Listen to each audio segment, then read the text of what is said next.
Evening, everybody. Welcome to our board meeting. Can we start with roll call, please? Here? Here? Here.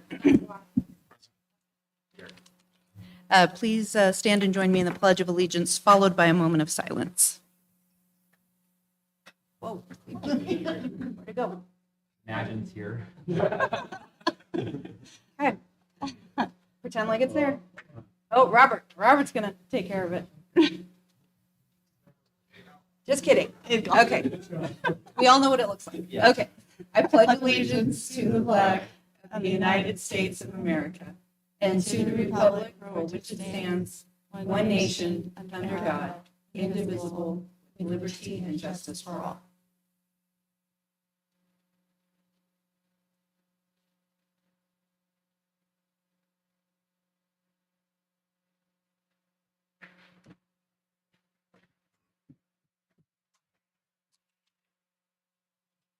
Okay, we have the agenda for the evening. Do I have a motion? Motion. Second. Been motioned and seconded. Any discussion? All those in favor? Aye. We have the approval of the minutes from the May 12th, 2022 meeting. Do I have a motion? Motion. Motioned and seconded. All those in favor? Aye. And the superintendent's report. Dr. Sprout. Thank you, President Berrigan and governing board members. We're going to start tonight with our Levine Education Foundation Scholarship recipients. The Levine Education Foundation has awarded three $1,500 per semester, so that's a $12,000 four-year commitment to three of our former students. And we're very proud and excited to have them here tonight. And I'm going to call them up. And first, former Vista del Sur student, Marley Lara, who will be going to The Ohio State University. All right.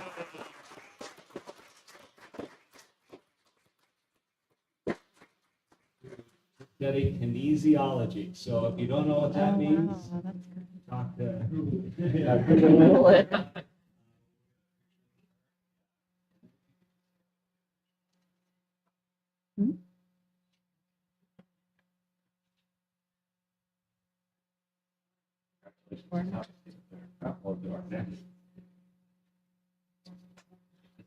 Next, former Desert Meadows student, and she plans on studying nursing at Arizona State University, Lauren Stokesbury.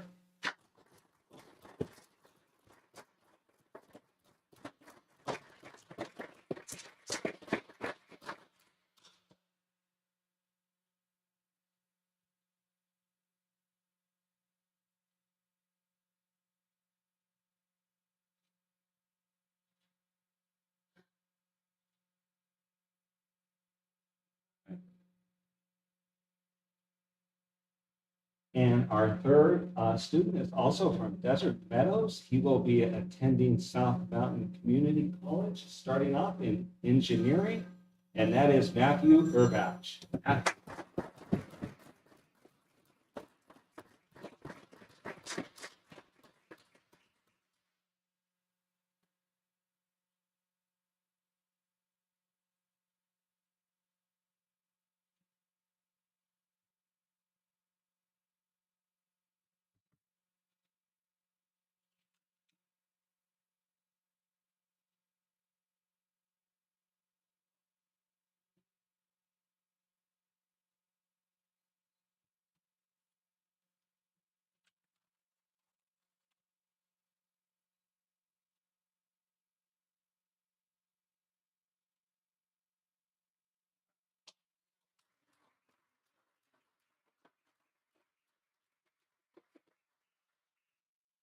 Look forward to, we wish you all the best. You start off as freshmen and your universities and colleges, and looking forward to hearing about how that first year goes.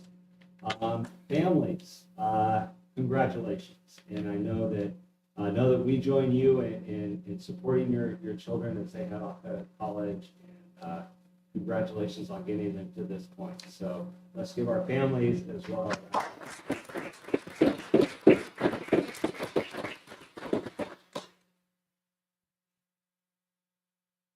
And our future scholarship recipients, we had eighth grade promotion ceremonies. We resumed in-person eighth grade promotion ceremonies this year. These events provided students and their families the opportunity to celebrate their achievements together. Thank you, governing board members that were able to attend. These were wonderful celebrations, and it was great to be back in person again for our promotion ceremonies. Just before school got let out for the summer, Rogers Ranch students were treated to a basketball competition between students and staff and school resource officers. The competition was set up by Rogers Ranch SRO Officer Roman.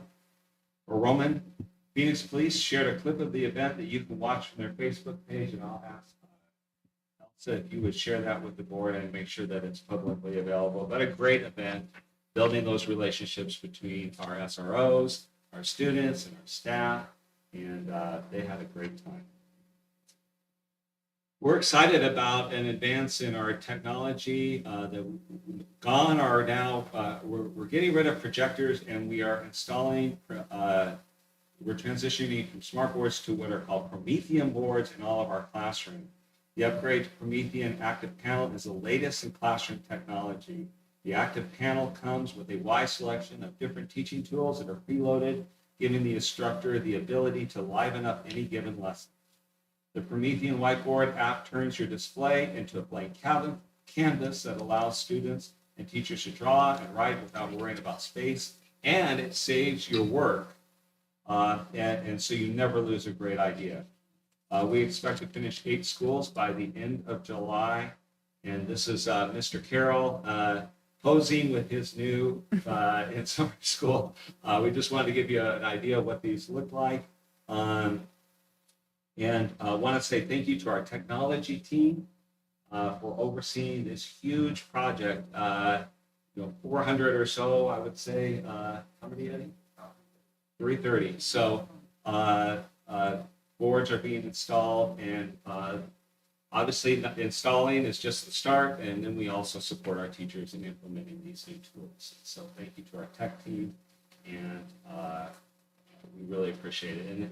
And as you know, projectors are getting old. No longer are we going to have to replace projectors, and these are crystal clear for our classes. Cheatham, Levine, and Rogers Ranch all had teams compete virtually in the Mesa Day State competition. It's Mathematics, Engineering, Science Achievement Day. Levine placed 8th in the Hack Attack competition. Rogers Ranch placed 4th in the mobile app design. They also placed 1st in the disaster relief shelter design, Rogers Ranch.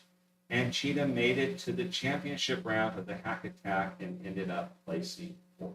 So very good representation by our schools.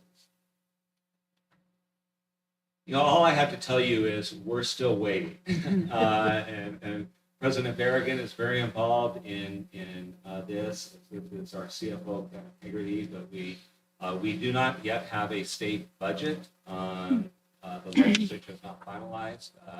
And we are working, we are ready, I won't say to pounce, but we are ready to interact with the legislature as these plans are revealed. And just as a reminder, the state budget is required to be adopted by June 30th, and it may be all the way to June 30th.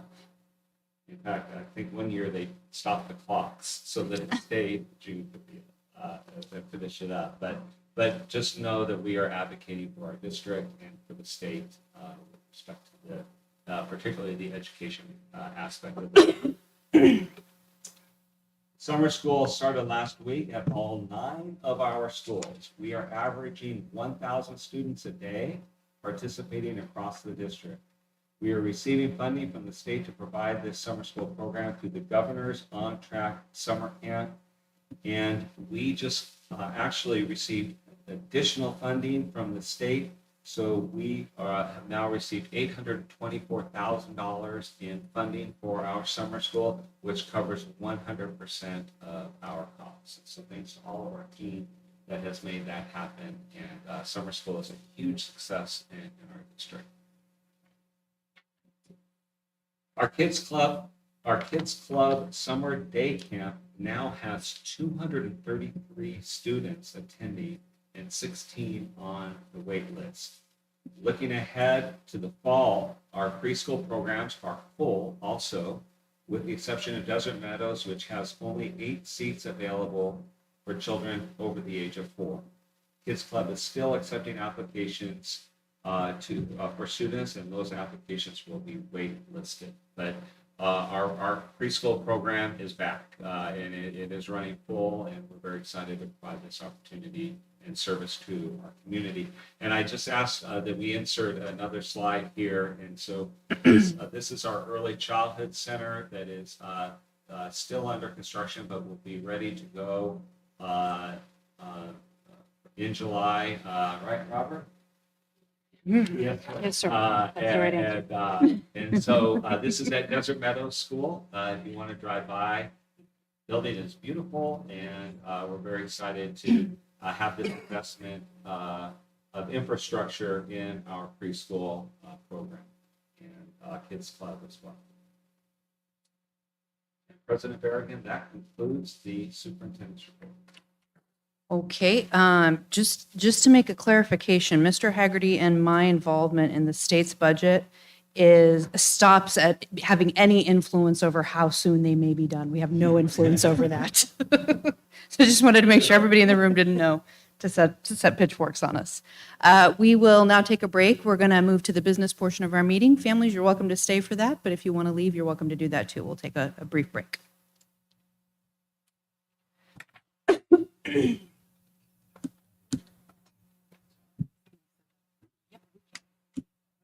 You can do anything about moving it.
I do want to just reflect on the year we had. And I know we all lived that year and we don't need to go into deep detail, but I do want to highlight that while I think after the 2021 year, we thought that was horrific. I mean, we were doing distance learning, and so we're back to normal. We had our big welcome back in July, which you were at.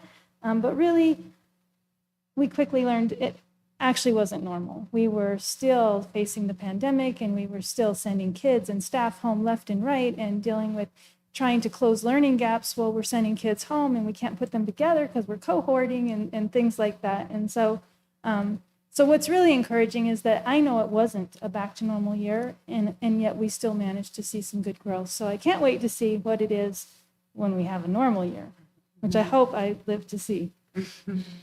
So one of the things that impacted us a lot last year is absenteeism. So, we know that the pandemic caused, sometimes the absence was due to COVID or COVID related, and sometimes it's really just the routine of going to school is a struggle to get back when you have a whole year of being able to do it from home. And so chronic absenteeism is one of the factors that the state uses for accountability measures, and they consider if you miss 10% of the days that you're chronically absent. So I looked, it won't be a factor for us because it's a small piece, and the state is taking steps to kind of move away from that for this year. But 43% of our students had enough absences that they would be deemed chronically absent. And mind you, this is with our ITM that allowed us to change some absences if they did their work and returned it due to COVID. So it was really even worse. So again, not to blame our students. I mean, I think it was the reality we faced, but certainly an area that we need to improve. But we face those same challenges with our staff. The average absences per teacher were 13 days in the last school year. That is higher than normal. And so again, we had these absences, but I do want to give a shout out to our schools because despite kids being in and out and staff being in and out, our school leaders and our school teams really came together to try to figure out every day who can be where to make sure that instruction and learning continued. One of the things we're most proud of is that we kept our doors open every day.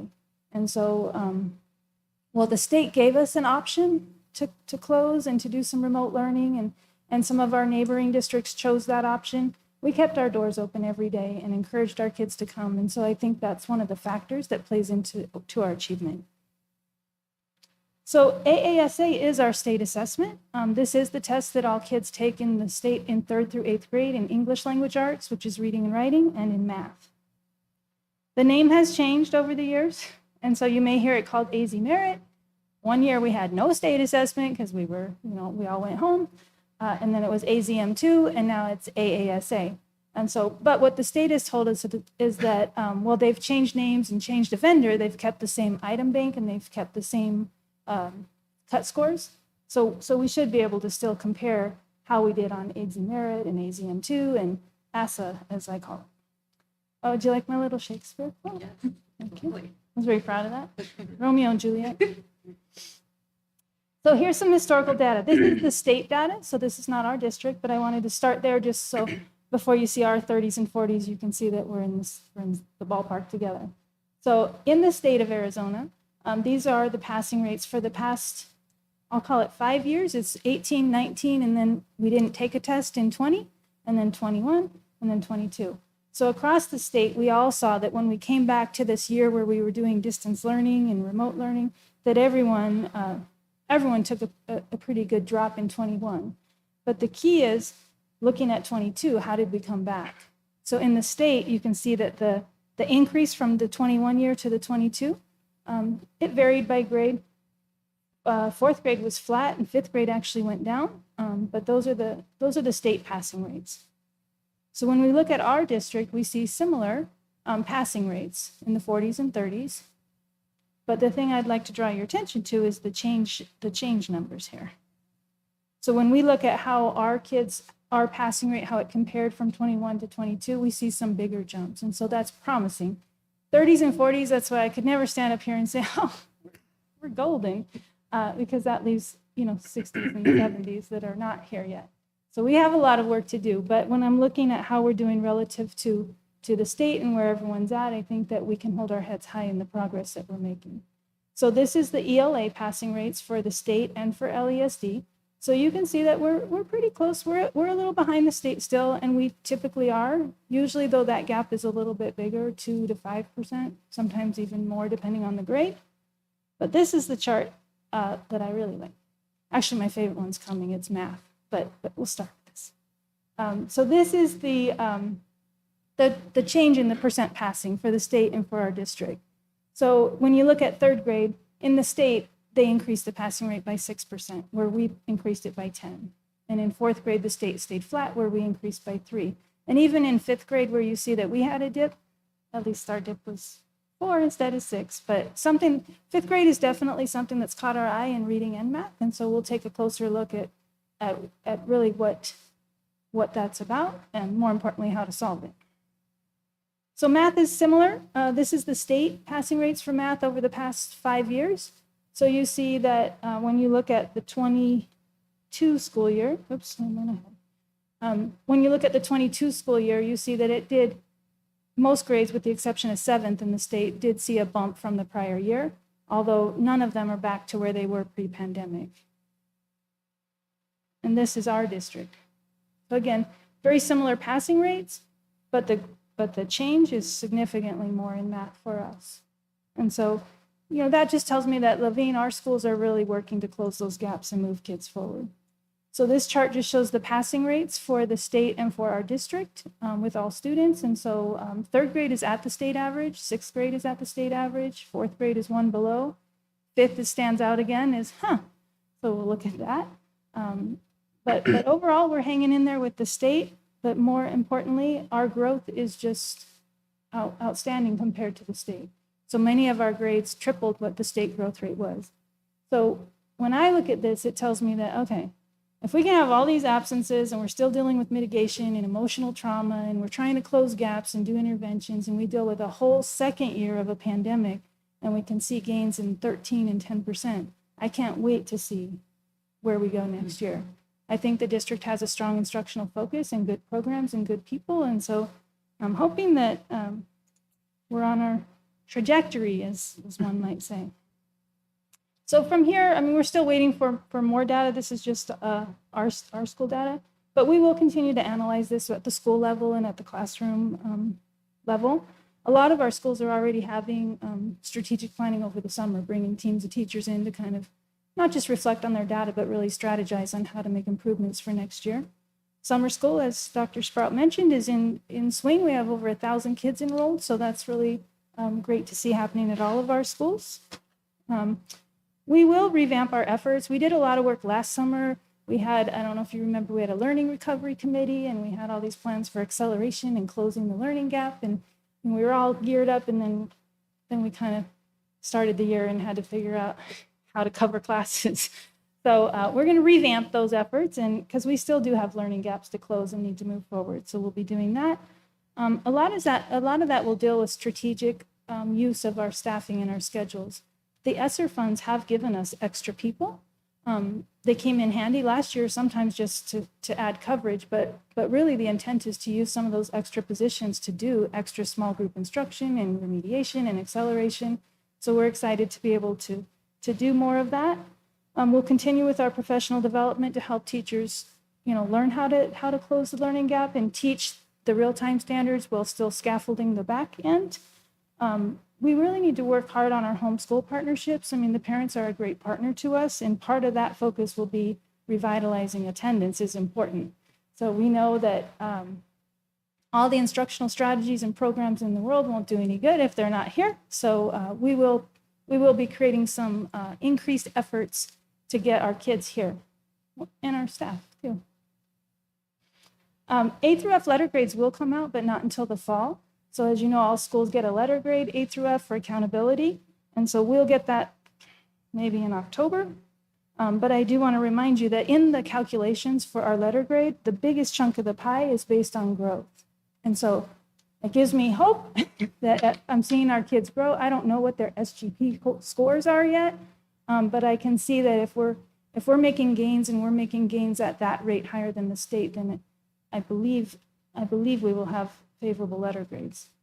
If not, Dr. Watkins will present that one.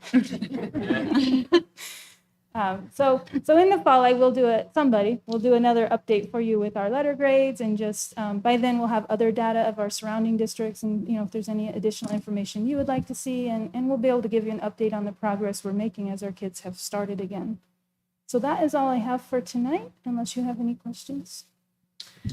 Ms. Davis, I just want to say that I appreciate you pulling out the salient pieces for us, providing next steps for us, and providing a comprehensive presentation this evening. I do see a lot of positive things in there, and that growth is the most important piece. So thank you. Thank you. Anybody else? Thank you. Those change scores, you talking about that? Great. In board docs, you'll get a report with the school data too. Oh, very good. Thank you. Okay. Next, we have a presentation on school safety that Ms. Landry will provide for us. Before we go there, I just want to remind the board that this is public information that Ms. Landry will be providing us regarding school safety, and that we will be working to have an executive session next week on the things that we want to keep confidential and not put out there. So I would just caution us all against any questions or statements that aren't from a more general basis. Okay? Thank you.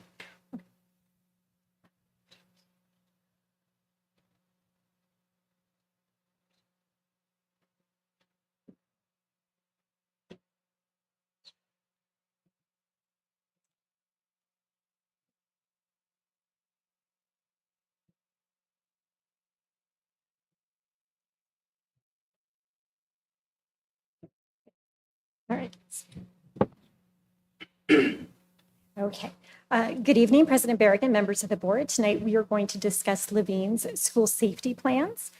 Before I begin, I want to address that some of the content and visuals are graphic and may not be suitable for any younger audiences that may be watching at home. And again, there are some specifics in this plan that I won't be able to answer tonight, but we can talk about that next week. So tonight we're going to focus on the practices that we have put in place to improve school safety. This has been done in consultation with crisis planning experts, as well as officers from the Phoenix Police Department and the Department of Homeland Security. First and foremost, we're going to turn our attention to our lockdown practices. Obviously, everybody's concern is focused on an active shooter scenario, and locking down a campus is our best tool in preventing that. We have worked with crisis consultants and local law enforcement to develop these procedures, and the actions our schools take in a lockdown are in response to these three considerations. We're going to keep revisiting these three considerations as we go through the presentation. So there's a number of reasons for us to go to lock down a school. It could be a person that's already on campus who may be a danger to themselves or to somebody else, or it could be an incident that's happening off campus but could be a threat to the school later. So how we respond depends on the threat, and we have two ways of locking down a school. If it's on campus, we refer to that as a hard lockdown, where everything stops. Students and staff will secure themselves in a safe area and remain quiet while the threat is identified. If the event is off campus, which frequently happens, and we handle those pretty often here, we lock everything down as we would in a hard lockdown, except we relax that once we've closed off our site and once we determine that the threat can't come onto campus.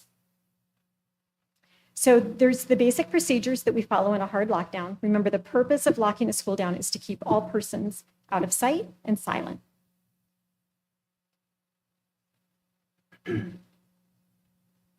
Again, if the threat is off campus, so if there's like a robbery in progress or if there's a carjacking near the school, then we would go into a soft lockdown. And that's to keep any outsiders from entering the campus. Our buildings would still be locked, but instruction can continue in the classrooms, and students and staff can move freely within the building that they're in, but we wouldn't want them opening any of those perimeter doors. Our schools practice both of these lockdowns regularly, and I attend every drill and help the school debrief afterwards. And then any areas of weakness are discussed. So we have some tips for parents, and these have been developed in consultation with some crisis planning experts. Of course, for our crisis plan to be effective, we depend on our parents to support these efforts. And these are procedures we ask our parents to follow for the safety of all of our students and staff. Most importantly, see something, say something. Individuals wanting to inflict harm on a school often tell someone or post their intentions to social media.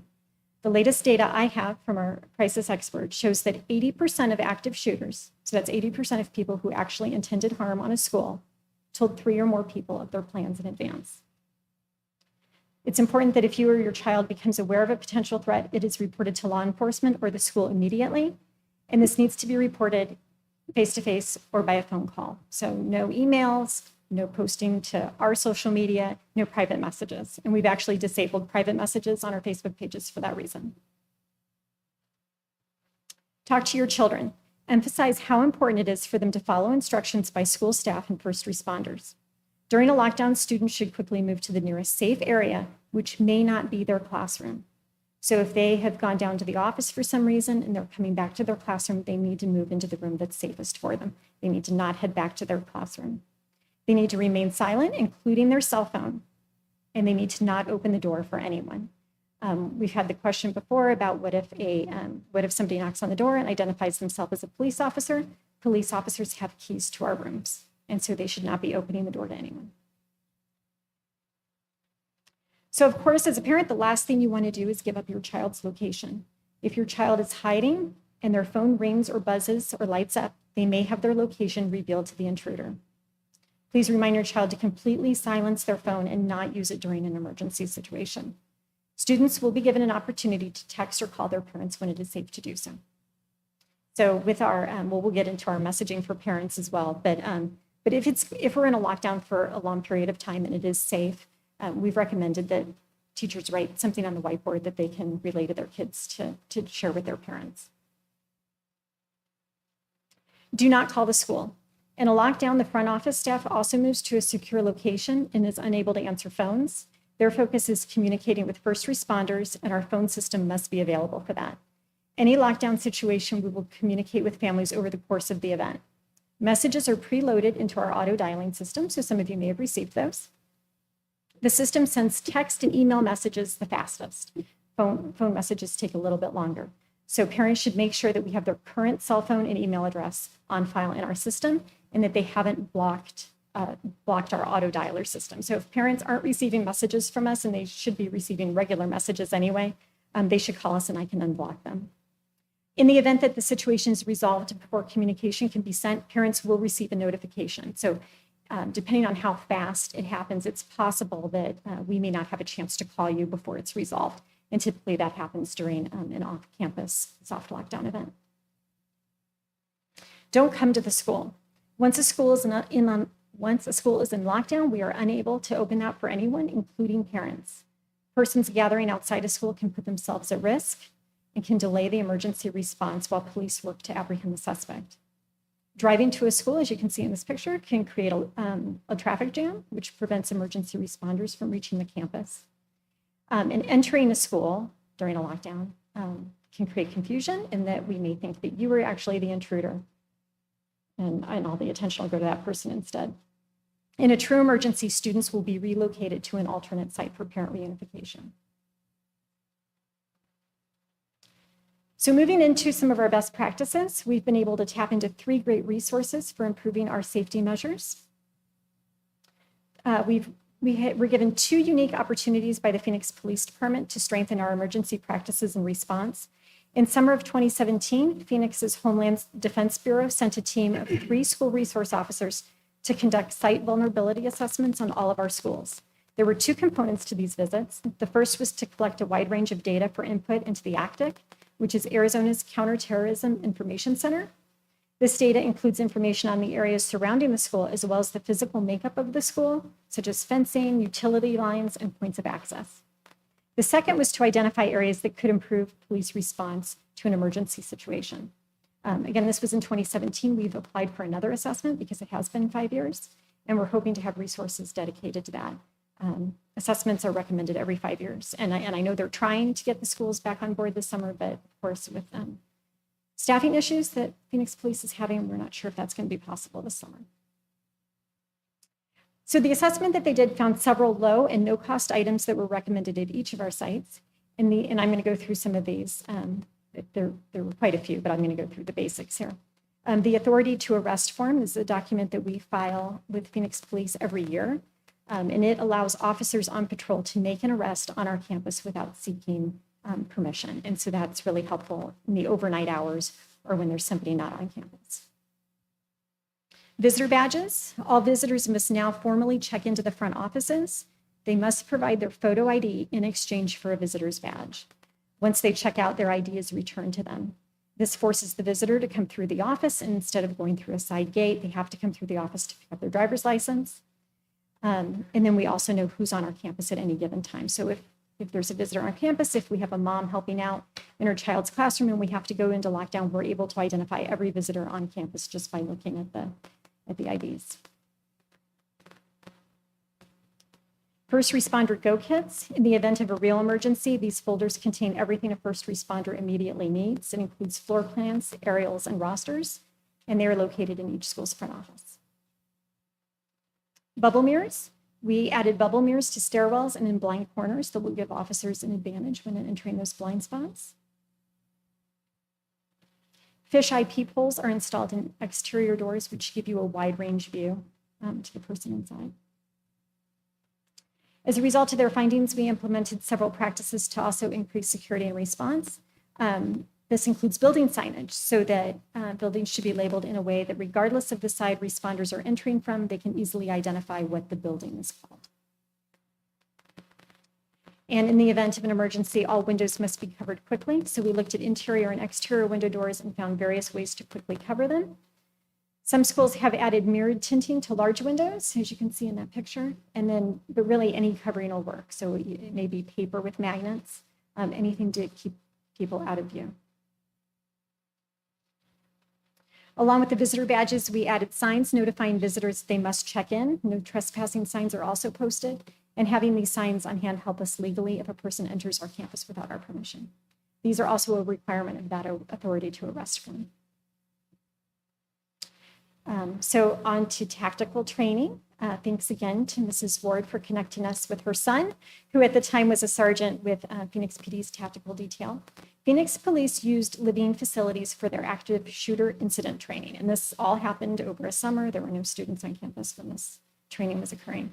The tactical team trained every officer in the force in active shooting scenarios using schools, offices, churches, and nightclubs.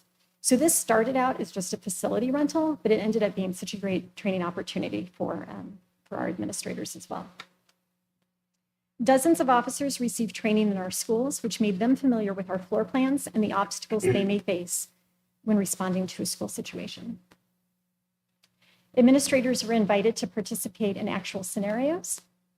The scenarios were very realistic in that they began with shots fired from a simulated weapon on campus.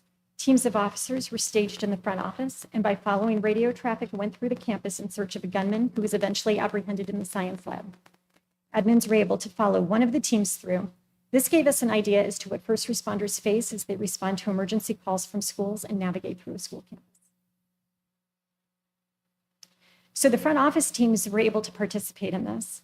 The team at Levine played a huge part in the summer drill. They actually initiated the 911 call and had to provide dispatch with detailed information about what they were hearing and seeing as the scenarios played out.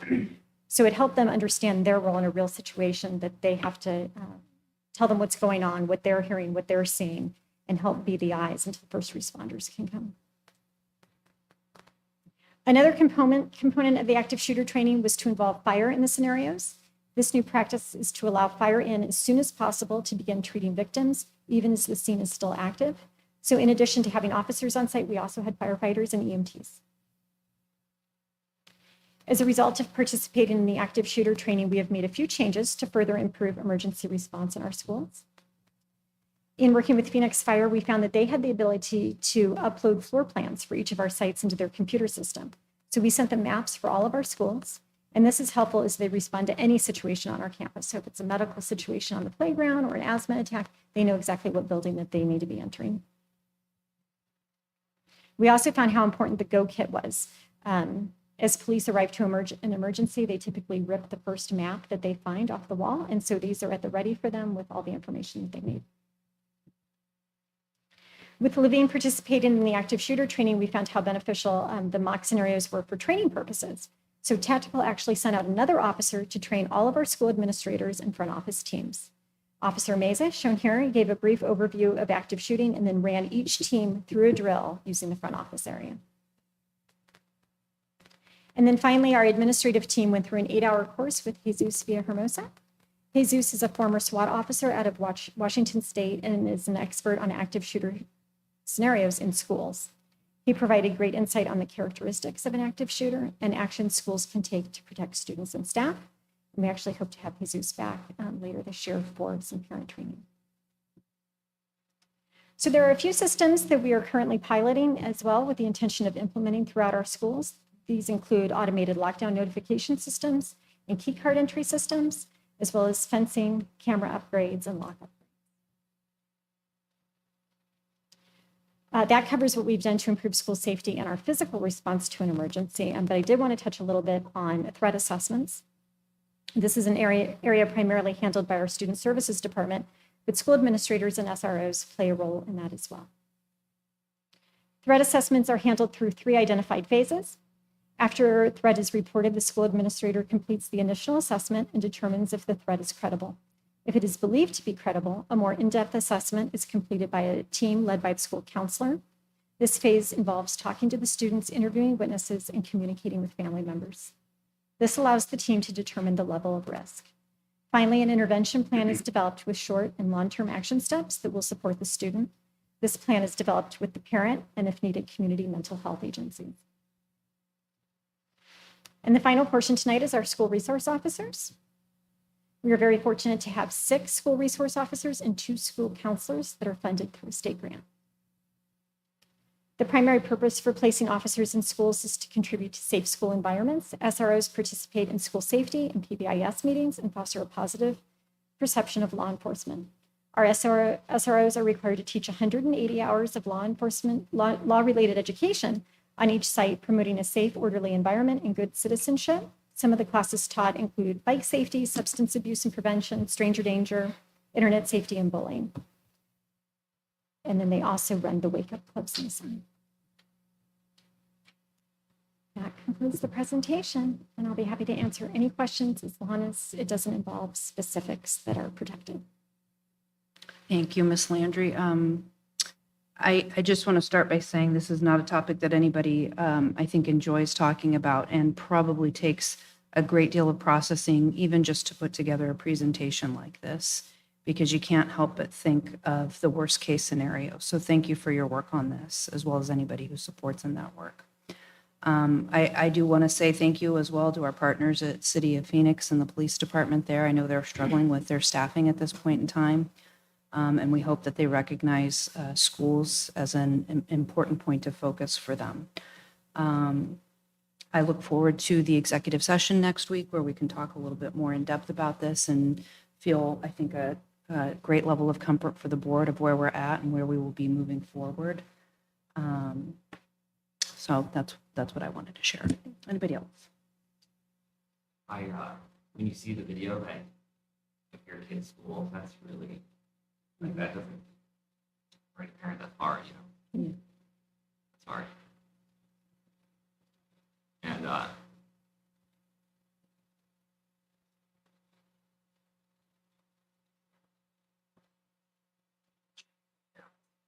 it's tough to see. And you think of, the Uvalde, community, and you're like, wow, that's a lot of kids. And, getting a call like that as a parent, or my wife was a former teacher and getting that call,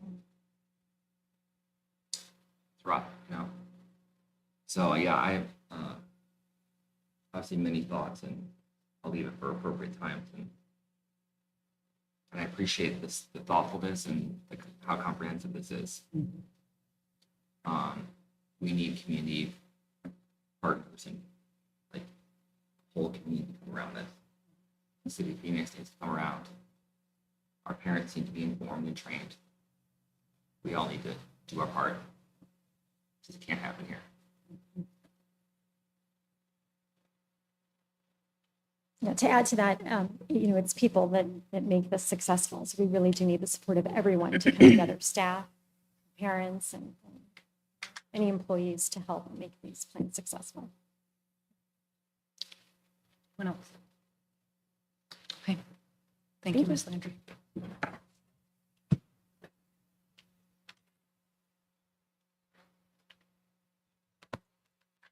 We have the consent agenda this evening. Do I have a motion? Motion. Motioned and seconded. Any discussion? All those in favor? Aye.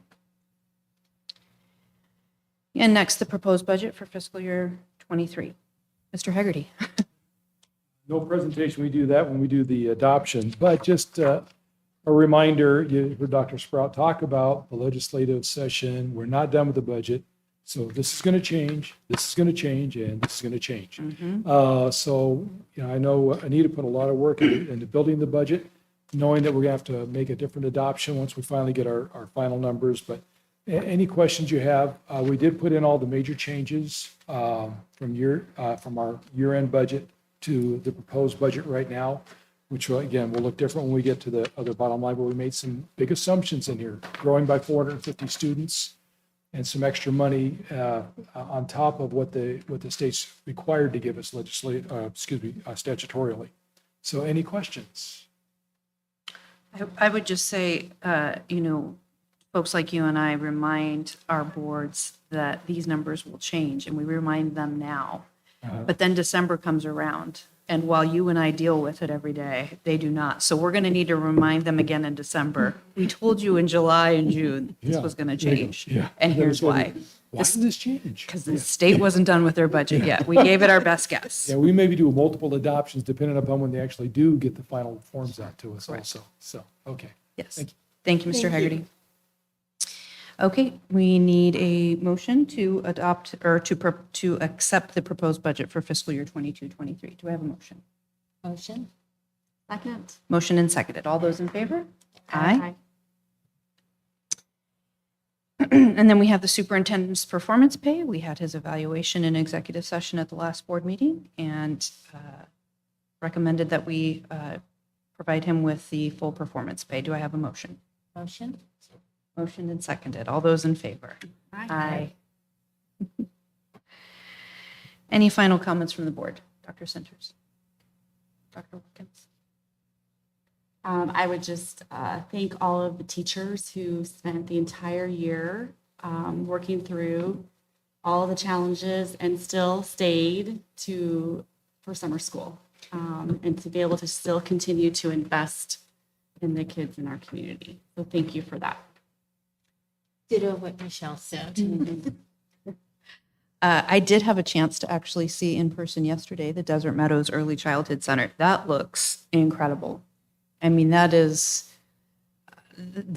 adds something to that neighborhood on top of an already beautiful school. So I am very impressed with that. You guys need to take a look at it. You see it I've all the seen time. right? Yes. In fact, actually, my 16-year-old son had asked me what that was. Yeah. And he was like, wow, like, they just designed it so well. Yeah. It just really adds to Desert Meadows. Yeah. So It looks Great very, job. very professional. great job. It's the guy back there. Yeah. Yeah. Good job, Mr. My Jacobs. 16-year-old approves. If you don't like the color, No, it looks good. I like everything about it. A++. The reason I happen to be in that neighborhood is because I've been walking to get signatures, and in that time, you get a lot of opportunities to speak one-on-one with the community, and so I know some of the rest of us are doing that same thing right now. And what I want all of you to know is that I have heard nothing but positive comments about the Levine Elementary School District, about the staff, about our teachers, and about our wonderful students. So we have an excellent reputation. I believe we are the best school district in the Southwest Valley, and there are lots of pieces of data and anecdotal information that substantiates that feeling. So great work, guys. Ditto what you said. Okay, we have another meeting on July 14th, right here at 5:30. I need a motion to adjourn. Motion. Second. A motion and seconded. All those in favor? Aye. Aye.